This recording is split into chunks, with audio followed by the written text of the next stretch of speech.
Thanks for staying with us on Good Morning Nigeria. And just to kick us into the conversation proper, let's take this background report. The 10th National Assembly was officially inaugurated on the 13th of June 2023. It started out with the election of principal officers, with former governor of Akwa Ibom State, Senator Godswill Akpabio, emerging the Senate President, while Barau Jibril becoming Deputy Senate President. At the Green Chamber, Tajuddin Abbas was elected the Speaker of the House of Representatives and Benjamin Kalu his deputy. It was reported that a total of 279 bills were put forward between July 13, 2023 and March 2024 in the upper chamber of the legislative arm of government, and no fewer than 24 of the 109 senators drawn from all parts of the country are yet to sponsor any bill in the upper chamber of the National Assembly. Expeditious consideration and approval was given to the 2024 appropriation bill presented to the joint session of the National Assembly by President Bola Tinubu on 29th of November 2023 and passed by both Senate and House of Representatives on Saturday, December 30, 2023. It was a major event that shaped the Senate. President Tinubu had in the appropriation proposal proposed 25 trillion naira as total budget size for 2024, but after scrutiny, the Senate, along with the House of Representatives, jacked it up to 28.7 trillion naira, which later resulted into allegation of padding the budget. This allegation was in the front burner of public discourse, which climaxed with claims by Senator Abdul Ningi, alleging that projects for the additional 3.7 trillion naira added to 25 trillion naira that President Bola Tinubu submitted to the National Assembly in November 2023 for approval could not be traced. Ningi's allegation was taken up by the Senate and was subsequently suspended for 3 months for lack of evidence to back up his claim. It was later recalled after spending 75 out of the 90-day suspension slammed on him due to pleas made on his behalf by the minority caucus. Another memorable event was the speedy passage of the bill on reintroduction of old national anthem as the new national anthem of the country, with both chambers passing it for the second and third time reading in the House of Representatives the same day, while the Senate, after passing it for the second reading on that day, went into 2 hours closed-door session before mandating its Committee on Judiciary, Human Rights and Legal Matters to organize a public hearing for it and report back as soon as possible. Apparently, being an expected legislation, President Tinubu swiftly assented to it that very day, sealing it up as new Nigerian national anthem. So far, many have criticized the National Assembly as a rubber stamp of the executive, a claim they have debunked on several occasions. Aside some pass mark, many have given them in some areas of their legislative responsibilities. Now, how well has the National Assembly fared 1 year after? What more should be done to strengthen and deliver proper legislative activities? These are some questions guests will be answering shortly.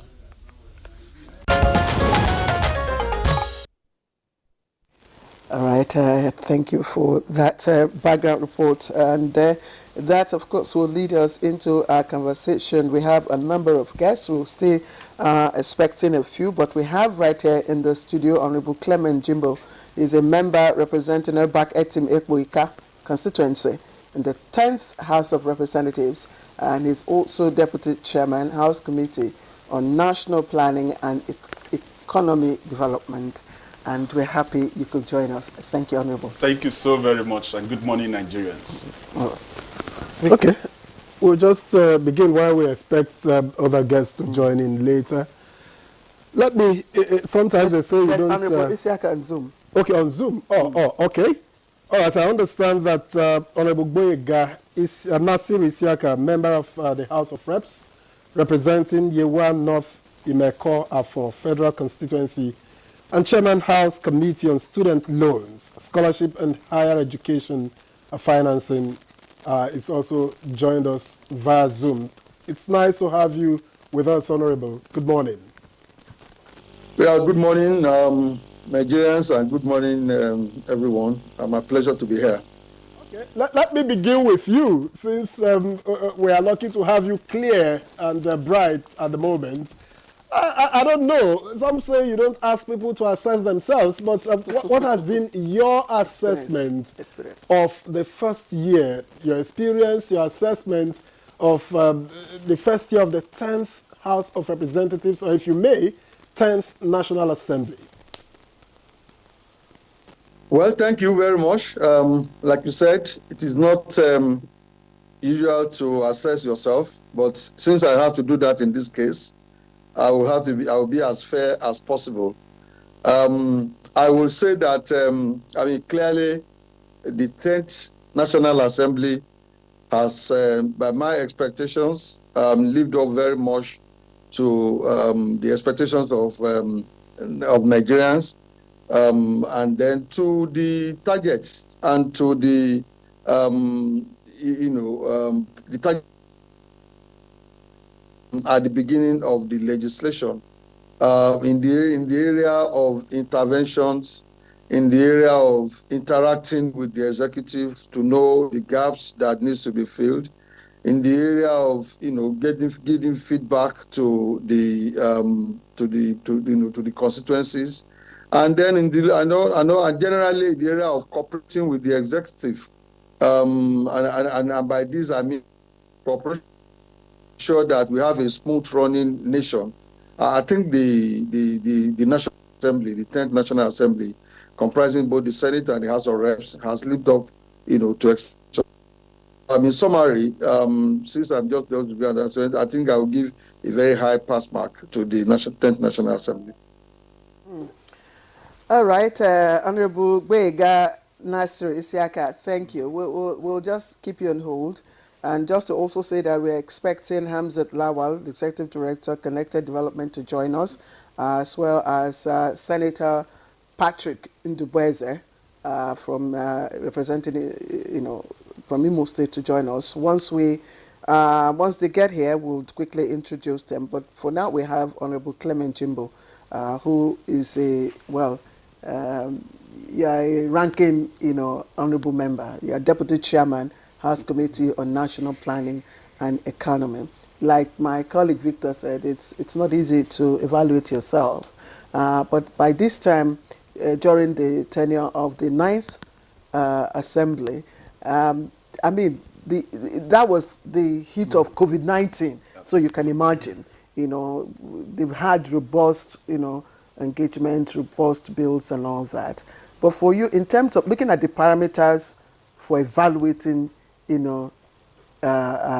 legislators based on the agenda, what are your, overview? Well, thank you so very much. With the introduction, you've given me away as somebody that has been in the House of Reps probably before. Well, but that's not very correct. Yes, but they said you are Deputy Chairman. It's Yes, not always I am. the case. Yes. This is my first time in the National Assembly. Yes, but you are ranking. Yes, I'm ranking. Exactly. And I will agree with you because my election, after the first election, Yes. spilled into supplementary election and I won the 2 elections. So with that, I could comfortably accept right honorable. Thank you very much. Then coming back to your question, what's my assessment, my overview? If you look at the 10th National Assembly's agenda, especially House of Reps, we've really zeroed in on reforms, law reforms. That is with the fact that when we took a cursory look on what happened in 1979, before then, we had a robust local government systems in Nigeria. But in 1979, that was truncated, and it continued to what we have today, where the state governors, the state government, so to say, have to be in charge of the local government system. And we look at it in the 10th National Assembly, they set up a constitutional reform committee. And when we had our first retreat, we really zeroed in on the local government reforms. It said, look, we have observed that our local government system is not what it should be. And we equally delve into the problems, the bottlenecks, and we observe that obviously our local government system have been truncated in terms of progress and development, in terms of indices of development by our subnational, the leaders of our subnationals. And we said, well, what should we do? Then we need to go to the ground norms, the Constitution of Nigeria, the 1999, and make amend and reject it to reflect the current realities. Because we also look at it and say, look, the humongous amount, so to say, that the national sends to our subnationals every month, if that is equally replicated by the state governors to the 774 local government system, it would drive down development in the hinterland. For crying out, somebody like Clement Jimbo will not be doing anything in Abuja.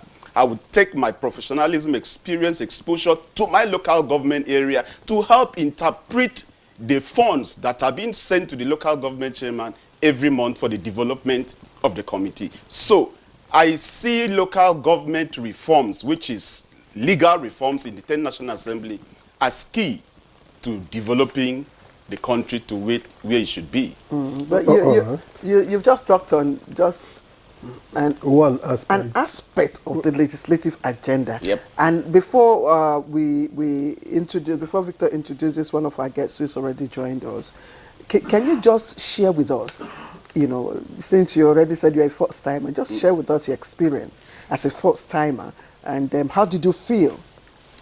Well, in terms of feeling, it wasn't not much of a nostalgia, so to say, because I haven't lived in Nigeria for over 40 years. The challenges, the problems are not strange. So I came into National Assembly full ready to confront situations and challenges, and where we know we can make something work. And besides that, in 2019, I was one of those young guys that equally attempted to run for the president of the Federal Republic of Nigeria. So coming to National Assembly has given me an opportunity to confront the situation, the challenges, head on. For example, when we go on oversight function, I have seen clearly where the problem lies and where the National Assembly have the power to intervene and do the right thing. So, to me, it's not really a learning curve. It is confronting the situation and making sure things should be the way it should be. Okay, so it's not a learning curve for you. All right. But you're a first timer. Thank you, Honorable Clement Jimbo. And just before we go ahead, let me quickly introduce, all the way from the United States, via Zoom, we have Ambassador Nkoyo Toyo, former House of Representatives member and former Nigerian ambassador to Ethiopia. Thank you very much for joining us. Thank you too for having me. Good morning. All right, let me get you busy straight up. Of course, you are a former, so you'll be in a better position to assess the 10th House of Representatives. Others who are in there are giving themselves pass marks. But you can draw from your experience what you know, what you expect, and what happened in your time and the prevailing circumstances at that time. Your assessment, please, of the 1 year of the 10th National Assembly, or if you want to be more specific, House of Representatives. Well, thank you very much. I would just say overall that the work of the National Assembly has certainly kicked off in the sense of the settling in of the leadership of the NAS.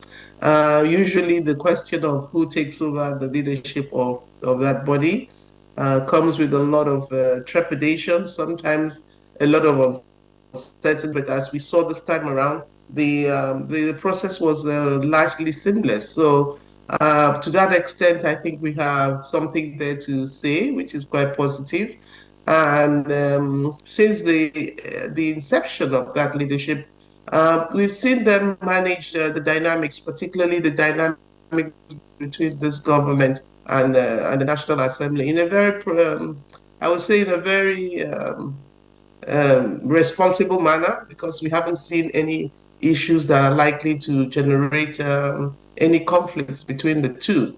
And the question that leaves in the mouths of many Nigerians is that really the role of the legislature? Is the legislature's role to be a responsive partner of the executive, or to be one that challenges the executive? And that's the question which we need to ask ourselves, whether to what extent has the National Assembly done that? And an area that comes to mind quickly on that score is the relationship between the executive and the National Assembly in terms of the management of the minimum wage and the issues of NLC strikes and issues like that. Even the fallout of the removal of subsidy has been something that I think Nigerians generally expected to see a lot more proactivity. I mean, there have been individual members of the National Assembly that have taken on the issue and they've spoken very strongly. Recently, I think one of the honorable sisters from the Southeast was very confrontational about the issue of poverty. And I think we need to hear a lot more about those type of things. But I'll say generally, the first year is never the smoothest years one who gets into the National Assembly. It's a period where we see some of the hiccups happening. We saw some of that happen with the suspension of Senator Ningi, but I think we haven't seen the end of this issue. It's one thing for Ningi to jump in and be suspended and come back. Question is, to what extent has the dust that engagement raised been resolved? People will now be asking the question, what's the state of the budget? What's the state of the implementation of the budget? And to what extent is the budget is the budget a representation of the quality of engagement of the National Assembly as we go forward? Lastly is to say, we also saw them with the speed of light passing the national anthem bill, which means that there are things they can do speedily and there are things they can do slowly when they want to. So it's a question of juggling. But at individual levels, you see some who have performed very well. Yesterday, I was reading about some of the members who have done as many as 10, 11 bills, 10 more.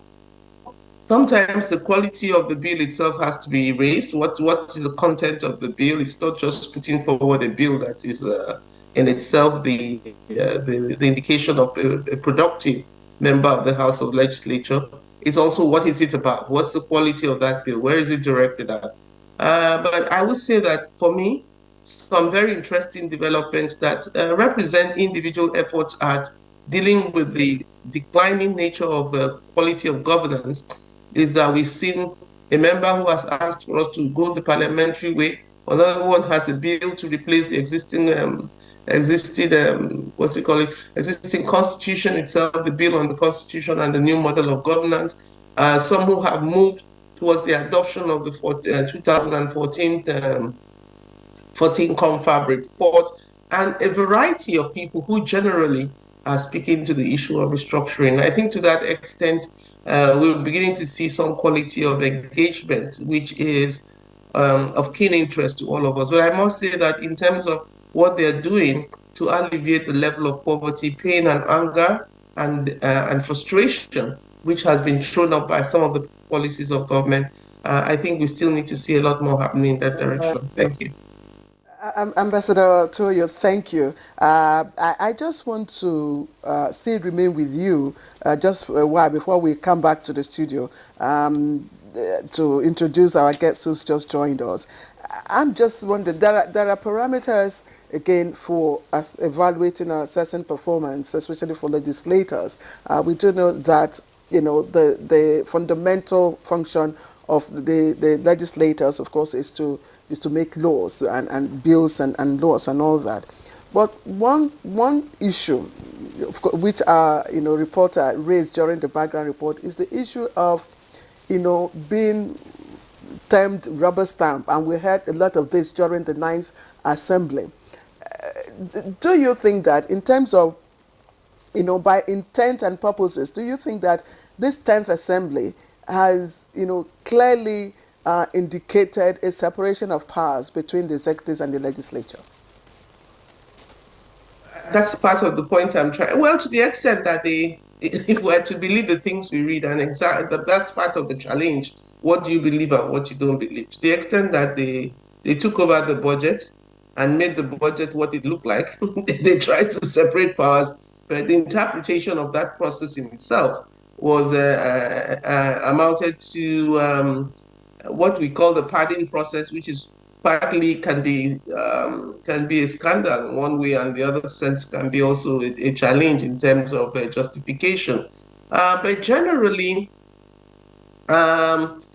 we want to see more of that ability to use the lawmaking process to redefine the direction of government, to redefine what government is doing. The bill on the autonomy, for example, is from the executive of the local government, which is something many people have been looking forward to. But I think also we even need to think about that in the context of the larger intergovernmental relations, where the governors themselves have become very oppressive. Now, the point I'm trying to say in direction is that there are things that have started, there are bills and laws that are being thrown at us. Sometimes these things last for 4 years. It comes to nothing in the end of 4 years, and it just carried over to the next assembly. Until we see the outcome of what is being proposed, I think a lot of it still things lives at the level of being intentional. But let me say that for me, I think where the challenge is Nigerians need to feel that this National Assembly actually is working for them. They've intervened in the NLC crisis by trying to call in the NLC and containing its attempts at exercising its own rights. But I think beyond that, we need to see a lot more happening. And I wish they had played a more proactive role in the issue of the minimum wage, which the president told us yesterday is now sent a bill to the National Assembly. I guess we have to wait and see how quickly that comes through. Thank you. Right. Ambassador Okoyo Twoyo, thank you very much for your opening remarks. We'll come back to you in the course of the program. Now let me introduce here in the studio the senator representing Imo North Senatorial District, who has just joined us, Senator Patrick Ndubeze. Thank you very much for coming on Good Morning Nigeria. Thank you. Good morning to you all, and good morning to Nigerians. My experience with the gentlemen that we have on the program is that when I ask them to assess the last 1 year, they give themselves pass marks. So I won't be asking you the same question. I would rather want to ask you what the last 1 year, the experience of the last 1 year has afforded you to learn could be done better going forward. Thank you very much. The last 1 year, to me, for example, you said those you have asked questions about their assessment. Their assessment, they always give themselves pass mark. You know that if you should sit for any exam now, and you are giving back the question paper to mark yourself, you wouldn't like to fail. Am I right? So, thank you for not asking me such a question. But my experience in the last 1 year in the Senate of the Federal Republic of Nigeria, it reveals clearly how divergent our views and understandings are. Even like I listen to our sister speaking over there. If she should be in the Senate, it will be the same. What I will advise Nigerians is this.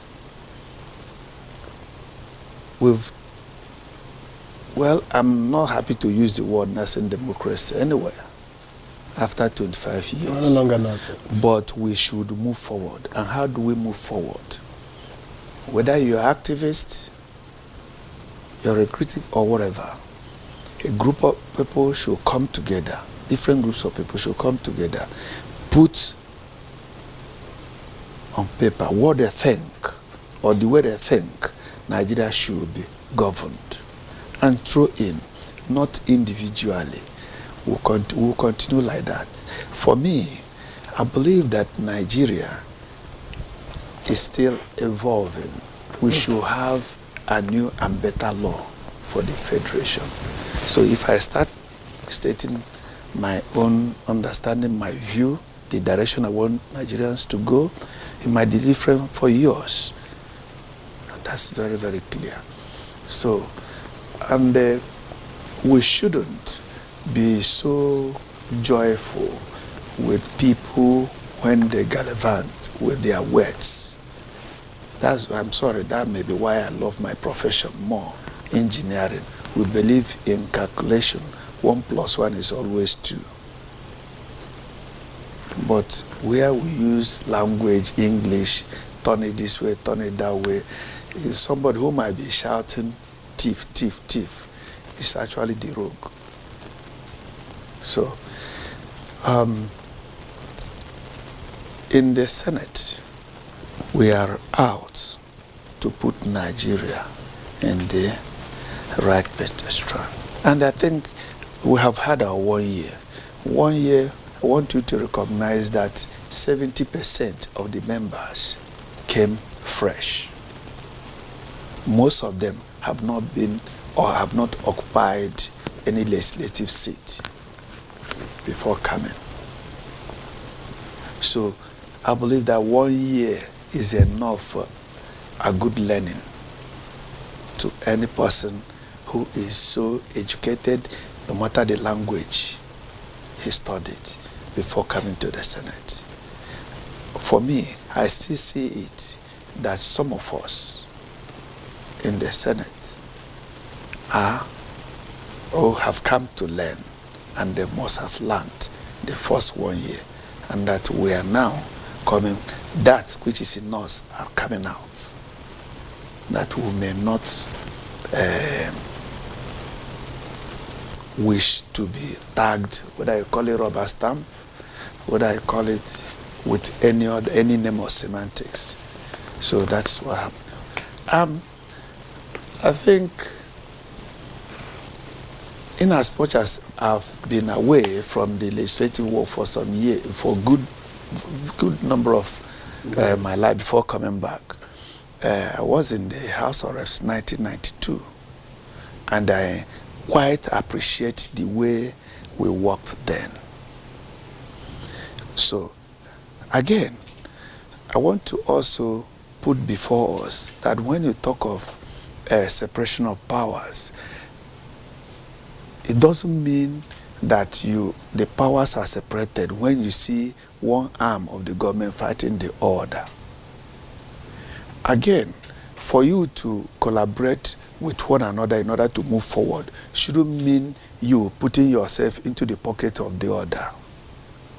If a president brings bill or anything to the Senate like appropriation bill, it is not that man alone that did that. His input may be 10%. And those that did the bills before it came to him to submit may have made certain inputs that reflects their personal interests. And that is why we should look at it properly.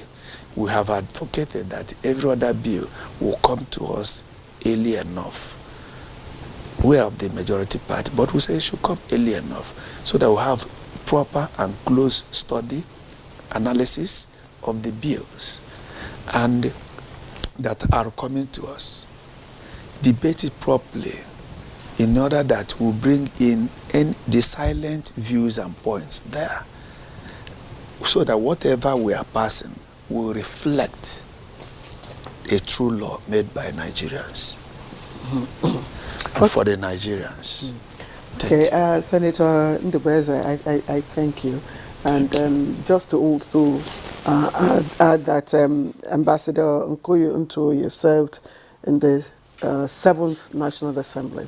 She represented Calabar Udukmani Federal Constituency between 2011 and 2015. So she's also a legislator. Good. And an experienced legislator. So she understands the rudiments and processes of lawmaking and what it entails. She's speaking from a point of knowledge. Fine. You talked about the number of new legislators, both in the House of Representatives and Senate, and say 1 year is enough for them to learn. Now, half of the over 400, seats are occupied by first-timers. How did it, more than half, sorry. How did that impact on, the process of legislation, lawmaking? You had agenda, legislative agenda, which is supposed to have been met, within certain time frames. So how did this, large number of first-timers that have come to learn, did they use the whole of 1 year to learn? So how did that impact on lawmaking? Okay. You have said it all, but you are just saying half, and I've given you, for example, in the Senate, I said 70%. And I told you that by my profession, we go by arithmetic or calculation or mathematics. Yes. What I've said is exactly, if you 70%. If you verify 70%, I'm not saying half or more than half. I'm just giving you straightforward. That's it. Now, the impartation is very, very clear. Very, very clear.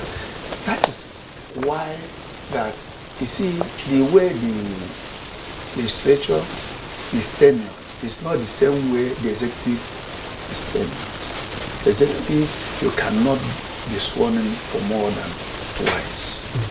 But in the legislature, you can go and go. Over and over. And that's why in America, you have some people who have spent 24, 30 years in the legislature. It's like a profession. We also have it in Nigeria. Good.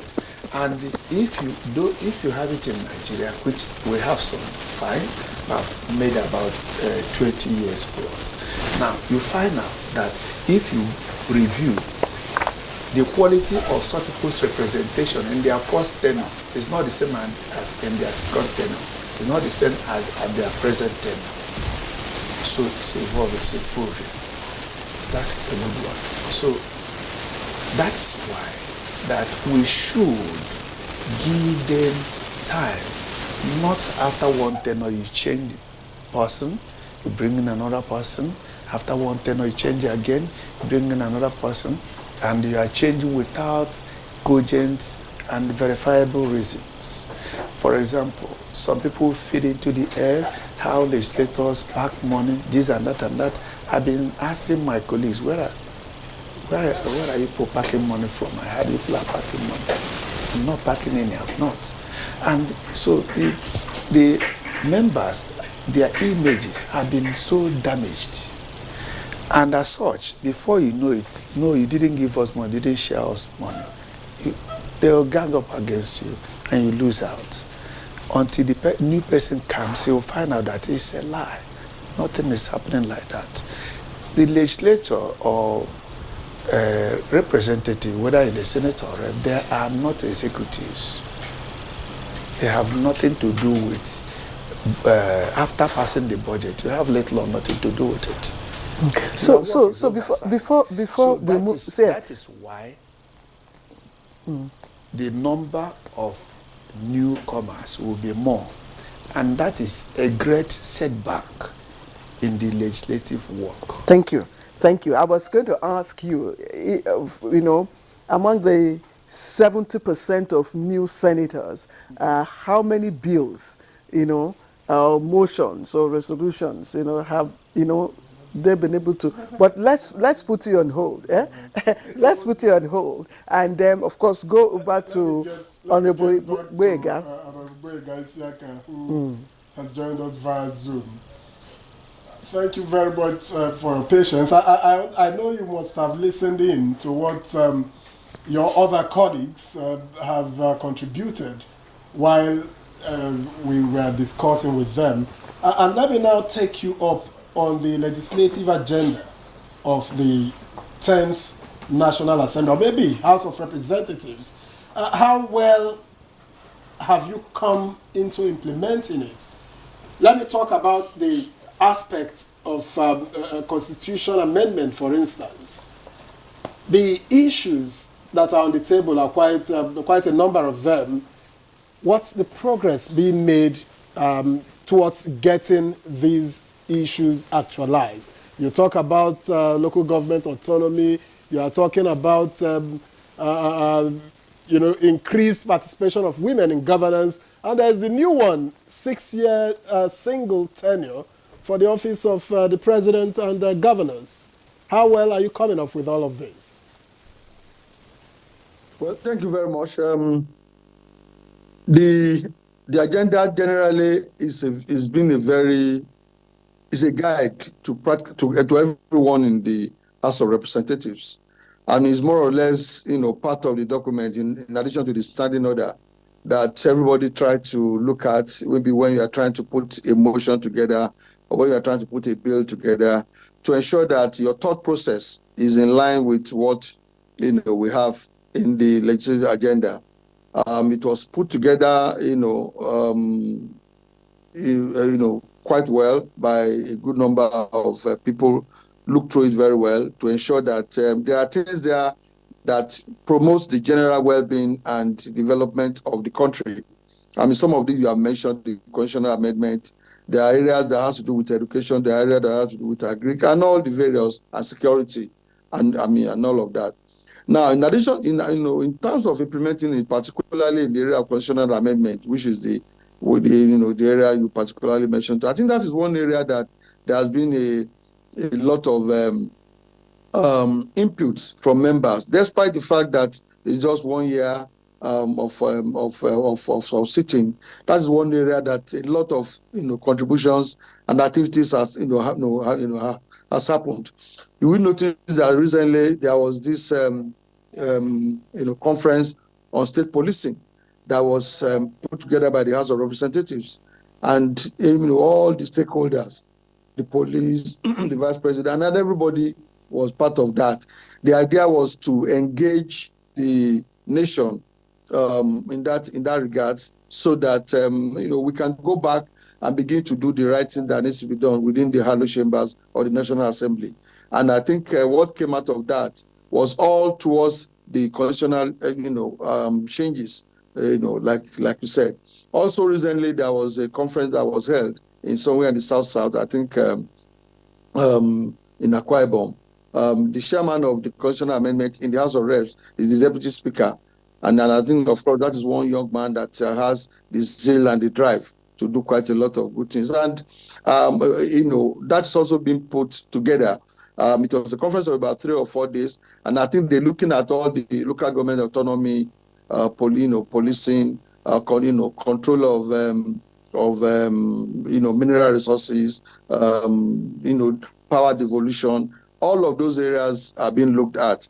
Recently, and I think the ambassador referred to it, that is also on Zoom, referred to it, where we also have some legislators, that about 30-something of them. They even did a live press conference, and they also came up with their own ideas as to the things that they feel needs to be changed in the constitutions. So constitutional changes, there have been a lot of individual contributions. There are some that I was talking about, even the I think some part of the economic changes that also has its root in the constitution. So that is one area that there has been a lot. I have no doubt in my mind that with the kind of focus that has been looked at in that area, I'm sure that before the end of by the second year, some major steps will have been taken in that area, because that is one area that there's hardly any week that the House is sitting that there's no one thing or the other that has to do with the Constitution. So the summary of my contribution in that regard is that the agenda has clearly stated the areas that they want to look at, and I think the various committees that has to do with that, particularly the Constitutional Drafting Committee, is already taking a lot of steps. I mean, I just mentioned the conference that they had on the area of policing, where a lot of things have to come, and so many other things. And individuals are also coming up. Apart from that, I don't know whether you are aware that there was also a bill on this parliamentary parliamentary changes led by a group of people led by Honorable Dasuki from Sokoto State. That is also going on. So different, ideas are coming. We all believe that for Nigeria to move forward, for Nigeria to move from where it is, we definitely need to do a lot of major changes in the constitution. And I think that the House of Representatives, the 10th Assembly of the House of Representatives is definitely taking a lot of steps towards that. All this has happened in the first 365 days. I mean, despite the issue of leadership and all of that, which is normal, when the new year, assembly is starting. All this has happened in the first assembly. And I have no doubt that by my mind that by the time we are getting into the second year, by the time we resume on the 2nd of July, there will be some major changes steps that Nigerians will begin to see towards realizing and actualizing some of these things. Wega, thank you. Stay with you. Let's look at, for me, the leadership style. And we know that the leadership of the National Assembly is very, very critical. It's the leadership, again, that, pilots the legislative agenda and, of course, ensures that all the priority bills that, are relatable with the national, interests of the people are also, moved. How effective has the leadership of the 10th National Assembly been? And I ask this question because some people are saying, look, there's been a legislative gridlock with regards to those things that really affect, the interests of the common man. So can I have the last part of it? I didn't hear that. Yes, some people are saying there's been a kind of gridlock, legislative gridlock, with regards to addressing the issues, the demands, the needs of Nigerians. I don't think so. I mean, it is not. I mean, we all agree that. I mean, this time is a little bit peculiar in terms of the economy of this country where we are. We see how inflation has been ravaging. We see how exchange rate has moved so very drastically within the last 1 year. One of the steps that the legislature has taken is to engage the policy drivers, and there has been about 3 or so direct engagement between the people.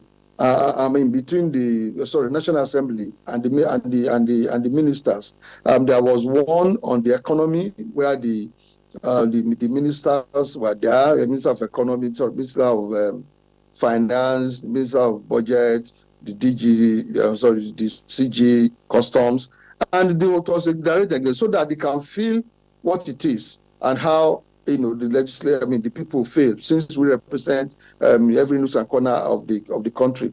And immediately after that, there have been a lot of motions that have come in terms of what needs.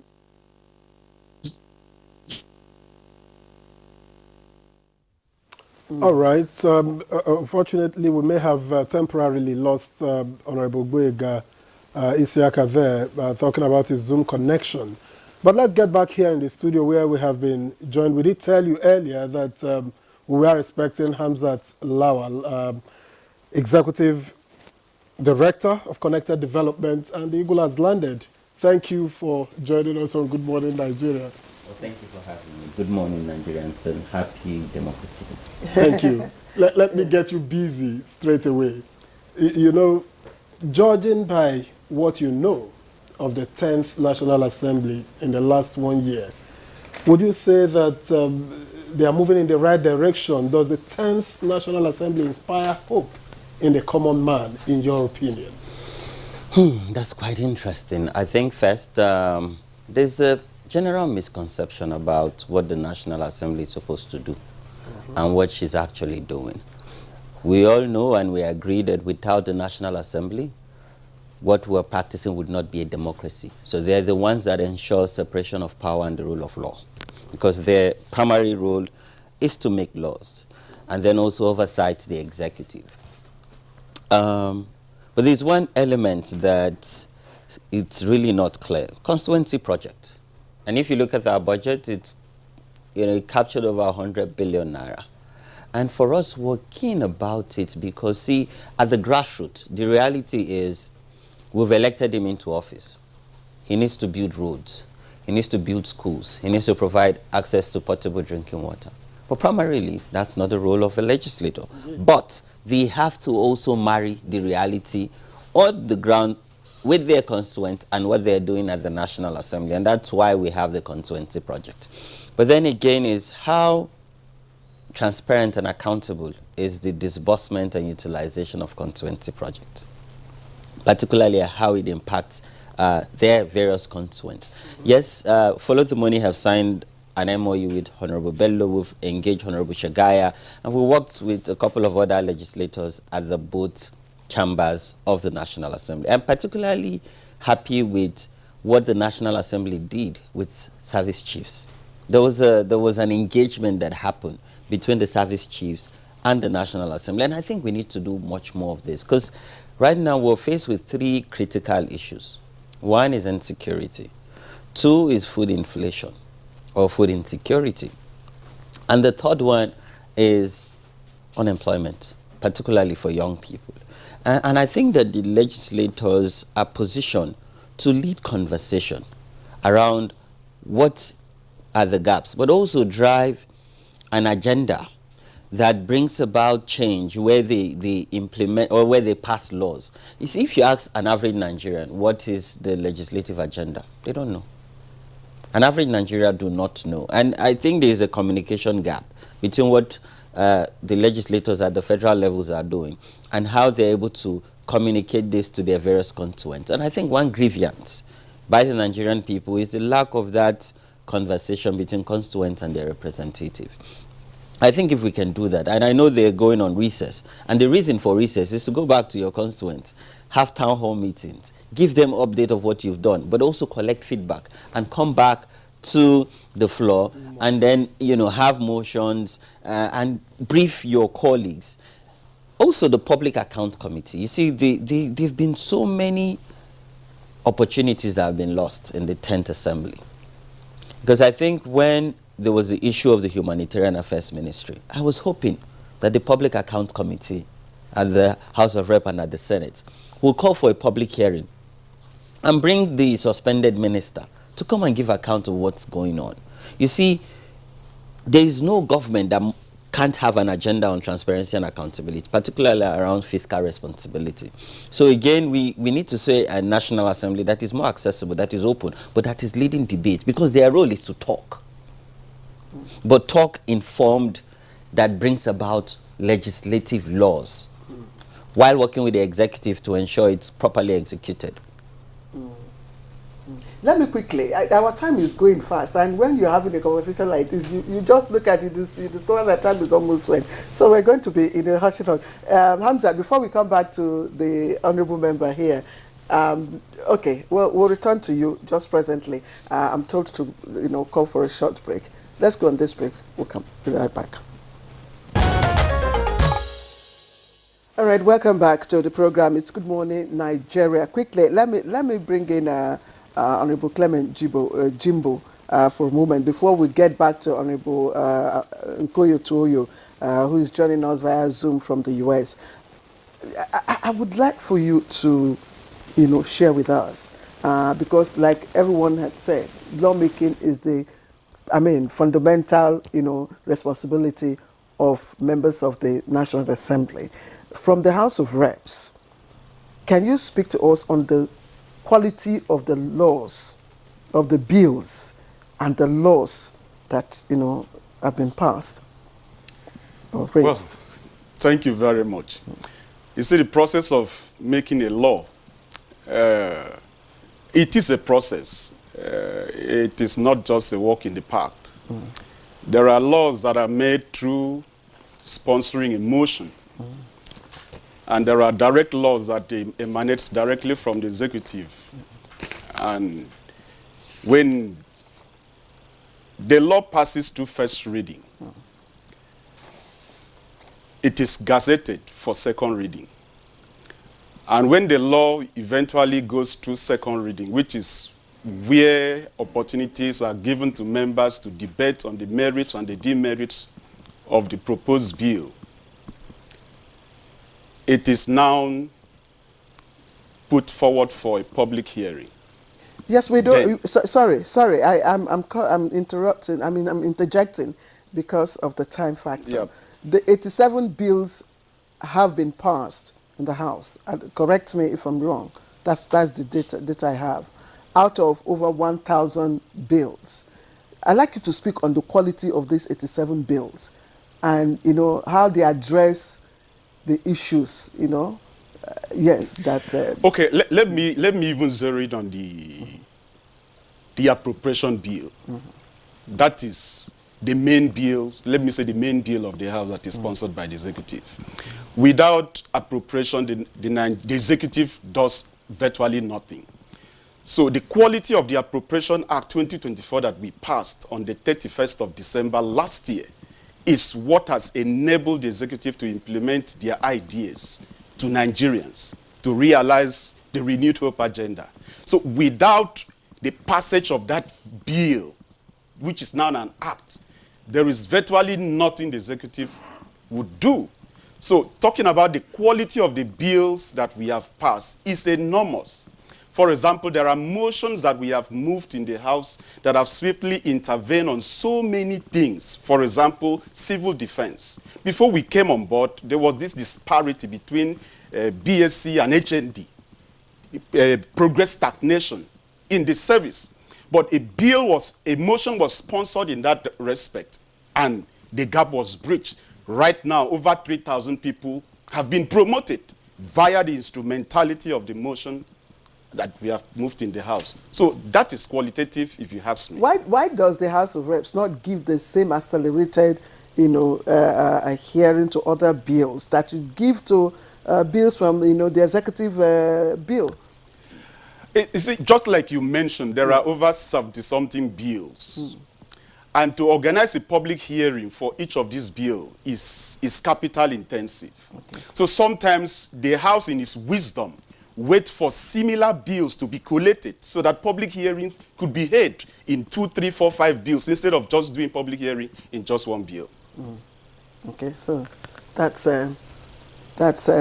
why we see the long processes and the delays. Not really delays. I wouldn't call it a delay. Because the truth of the matter, like I said, the process of making a bill is not a walk in the park. For us to make a bill that will stand the test of time, that will sift through 10 years, 20 years of Nigeria's existence after the bill has been made, it should be processed through. A lot of thinking goes into it. A lot of calculations goes into it.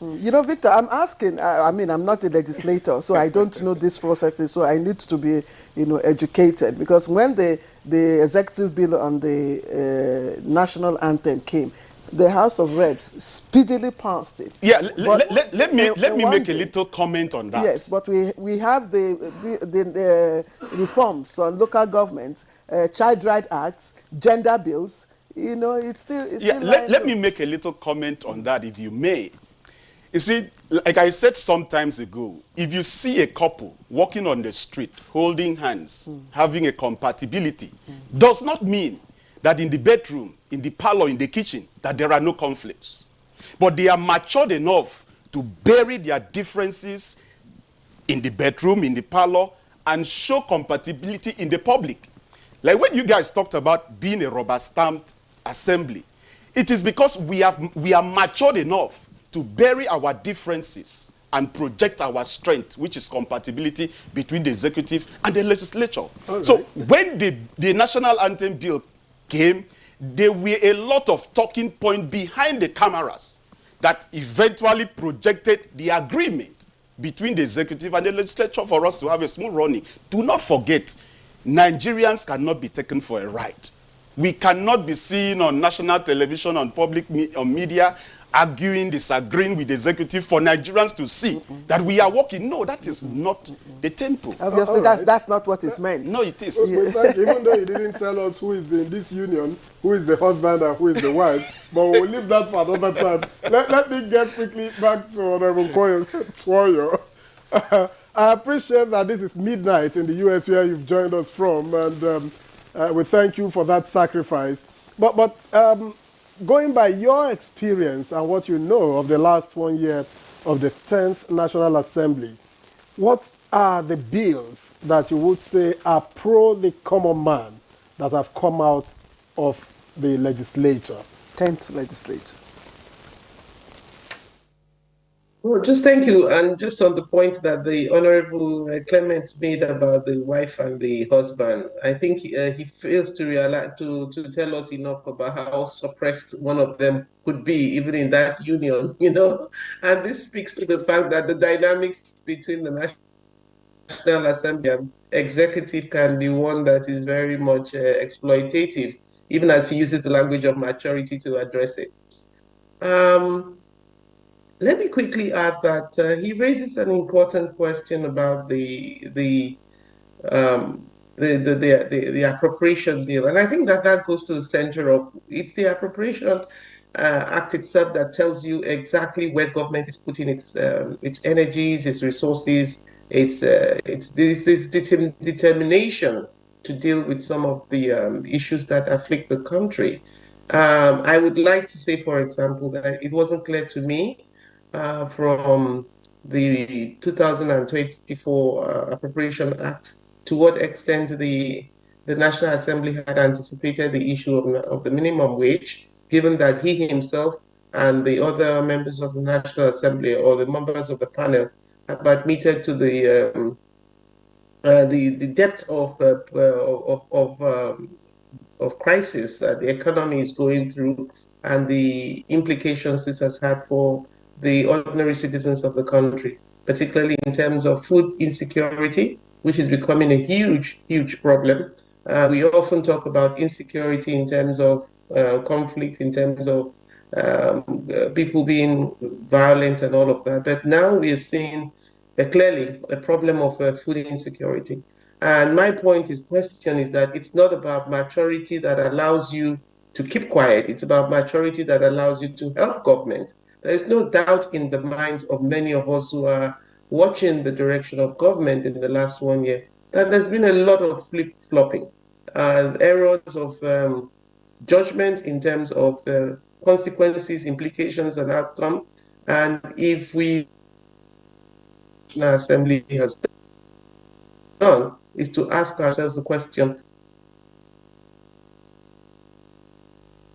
Yeah, we do apologize for again that glitch there. We hopefully will get the closing remarks from Ambassador Nkoyu Tuoyo. But come back here now to Senator Ndubeze, and I'll just take a quick one from you.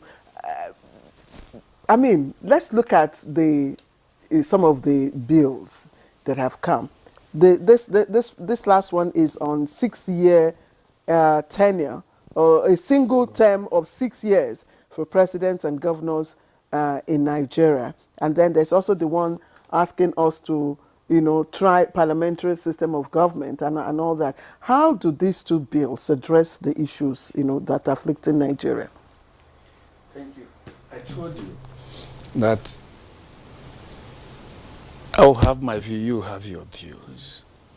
All of you here. So all of us, we may not have the same view, but while discussing, analyzing, we'll come to a compromise, come to a midpoint where we feel that it fits us. For me, I may not be thinking the same way. Maybe I want us to have Senate at the center only. I want us to go to regional government. I want us to have House of Representatives at various regions and State Assembly at their states. So why I will not compare both, as you have said, is because it's still in the making. I am of the opinion that we should evolve a total new constitution in this country. I'm of the opinion that because is that your opinion or what your people whom you're representing? Because you're supposed to be representing. That's the opinion of my. That's the opinion. Your constituents. Excuse me. I'm speaking the opinion of my people. Listen, our thinking is how do we cure ourselves of the insecurity in this country? that brought about state police. And again, there is this fear that maybe some governors may appropriate the police under them. And you can understand the way to function. And some of us are in a group and now thinking that, look, if we have regional police, they will be under 5, 6, 7 governors. No particular person will appropriate it to himself or herself as advantage. And that's it. And again, when in the Northwest, the police there are people of that area, they should be able to curb themselves, their problems. They should be able to nip the problems on the board. That's the way I'm reasoning. So when you talk of going back to parliamentary, having 6 years, one, you don't need to go for that 6 years. If you think, the things we should think of are the things that will help us curb ourselves of corruption in this country. That's the principal way you can help the masses you're talking about. Nigeria have no reason at all to have so wretched a people. No. And the single term of 6 years will curb our corruption? No, it will not. Okay. Let's continue with the 4 years, 2 terms. Because even when you make it 6 years single term, you have elected a person. So, Senator Ndubeze, you do not support this. You do not. This is not okay. Please, let's speak because we are moving on. You want to? Yes, let's get Hamza back into the conversation. Okay. What's your take on the issues, a number of them that are on the table for constitutional review? I think first is to get memorandum from Nigerian people. Because for every legislative tenure, so the 10th Assembly, what becomes the highlight or what becomes their legacy is what constitutional reform they bring on the table before they leave after 4 years. And I think the electoral reform should take precedent. And taking lessons from the outcome of the 2023 general elections. You know why I say this? Because our politics have become competitive. And so that means we've evolved and we've grown. And which is, we should pat ourselves at the back because we didn't say absolute majority winning this time. So it means our politics is becoming competitive. The electorate are becoming more exposed and more knowledgeable and more informed. And I think the media should take credit also. So what becomes that electoral reform that must be driven by the Constitutional Review Committee while collecting feedback from citizens, civil society, and even the media, so that it will inform a robust outcome in the 2027 general elections. I also think that we must have more debate. You know, you spoke to the honorable member about the national anthem. I like the new national anthem. To be fair, when you put the wording side by side the previous one, you can relate with the new one. Yes. But why Nigerians were aggrieved was there was no consultation. It was just between the husband and the wife. What about the children? Oh, you've agreed with you know, what about the children? For the benefit of the children. You know? So, no. Okay. We had our public hearing. Yes. We had our public hearing to that effect. The Senate did, but the House, did the House? The House passed in 1 day. Okay. The important thing is a bicameral. And if they didn't, as you said, but I don't think they didn't, and we did, and they can see from what we did, and they agreed with us. So be what are the people who are talking about? So okay, no let me emphasize. No, just hold on. That will be your final word. Let's bring in Honorable Boyega because this is very important and very critical. He's chairing. Okay, he's not there. Oh my dear, oh dear, and he's chairman of the Senate Committee on Students' Loan. Well, let's allow. But Hamzat didn't conclude his contribution. Please do. Well, in a moment, please. Okay, so constituency projects. How do we nominate them, and how do we track high implementation? And I think this is where we need to form alliance with senators and House of Rep members. Because for me, we want the National Assembly to adopt a model that this is how we would nominate constituency project, and this is how we would track it and ensure it's properly executed by the executive. But how do we work with civil society and the media to ensure her full implementation? Because constituency project is what ensure that every every legislator ensures that their constituents are captured. And 100 billion naira in this time of inflation, in this time of unemployment, and the fact that a lot of people are dealing, with inflation, then I believe this would impact the Nigerian people. So, honorable members, track. Okay, okay, go ahead. Okay, let's quickly get the final remarks of Honorable Nkoyo Twoyo, who's joined us from US. Please, in a minute, if you could sum up your concluding remarks on the 1 year of the 10th NAS. Well, I think for me, we've seen some progress in terms of the work. What I would worry more about is the lack of like the diversity. We expected the Labour Party, PDP, and others to come in and provide more context in terms of discussions that happen within the polity. We're not seeing a lot of that. I would not say this is entirely a rubber stamp National Assembly, but I'll say that there is a lot more that needs to be done in terms of where the people are, the sufferings of the people, minimum wage, issues of food, security, inflation, and all of that. So there's a lot more work that needs to be done in areas that are more people-centered. And I agree absolutely with the last speaker on the issue of tracking the constituency projects. And there should be a model for doing that so that everybody's in the know about what to expect. Thank you very much. And Senator Patrick Ndubeze, your final remarks? Wow. In a minute, please. I will say to Nigerians, the 10th National Assembly have come to renew their hopes, and they should not have doubt. And I will say that a lot are being put in place in the Senate. Whether you talk of tracking of constituency projects, whether you talk of pardon, may not have been there, and all the rest of them. We are trying to stream, like I mentioned earlier, I said we use the last 1 year, the purpose to streamline, not just learning process, we used it to streamline a lot of programs in this country and agenda. And I'm telling you now, you see the whole thing coming out. Right. You cannot, you see, we shouldn't be too much in a haste all the time. Like I mentioned, 70% just new.